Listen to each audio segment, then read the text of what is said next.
In the heart of a city that never seemed to slow down, where the traffic lights blinked through the night and the world outside the window was always in motion, there lived a boy named Arjun. He was turning 10, though no one in his family seemed to remember. The house, once filled with laughter and the smell of his mother's baking, now echoed with silence and the weight of recent loss.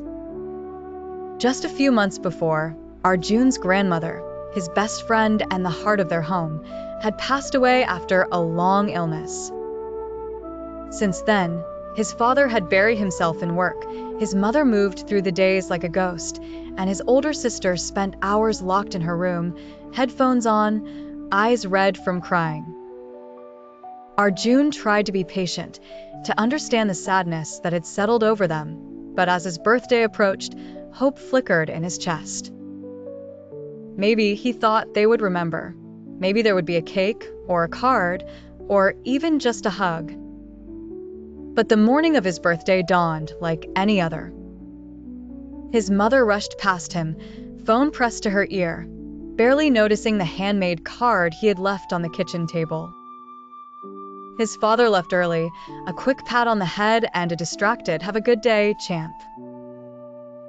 His sister didn't come out of her room at all. At school, Arjun watched as his classmates shared sweets and stories, their voices bright with excitement. He sat alone at lunch, the ache in his chest growing heavier with every passing hour. By the time the final bell rang, Arjun could no longer hold back his tears. He wandered the city streets, his backpack slung over one shoulder, the world blurring around him. He found himself in the old city park, where the trees arched overhead and the benches were worn smooth by years of stories. There, beneath the shade of a sprawling banyan tree, sat an old man with a kind face and a battered hat, feeding crumbs to the pigeons. Arjun hesitated, then sat beside him, wiping his eyes with the back of his hand. The old man glanced at him, his eyes gentle. "Rough day, son?" he asked. Arjun nodded, unable to speak. The old man offered him a piece of bread, and together they watched the birds flutter and peck at the ground. In the quiet that followed, Arjun found himself telling the old man everything about his birthday, his family, the emptiness that had swallowed their home. The old man listened without interruption, his presence a balm to Arjun's wounded heart. When Arjun finished, the old man smiled softly. Sometimes, when people are hurting, they forget how to see the pain in others. It doesn't mean they don't love you. It just means they're lost in their own sadness. He reached into his coat and pulled out a small, wrapped box. "A birthday should never go uncelebrated. This is for you."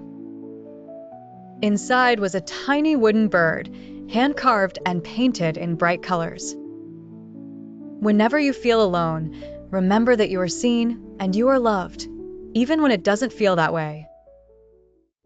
As the sun dipped below the city skyline, painting the park in gold and shadow, Arjun and the old man sat together, sharing stories of birthdays past and dreams for the future.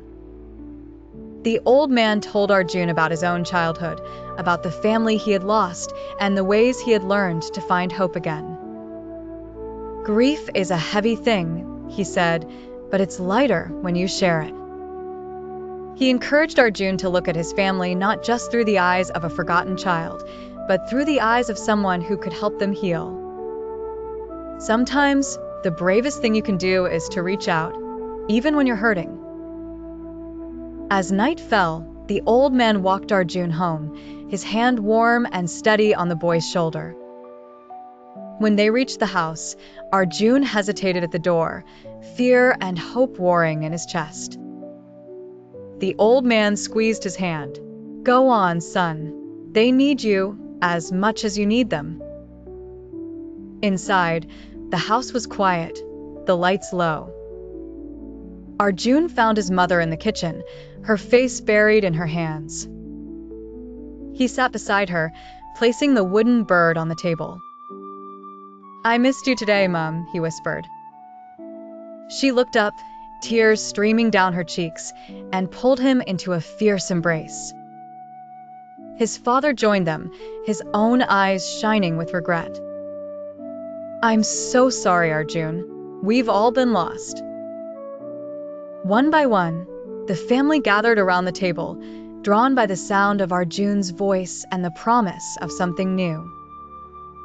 They talked late into the night, sharing memories of Grandma, their pain and their love, their hopes for the days to come. The next morning, Arjun woke to the smell of pancakes and the sound of laughter.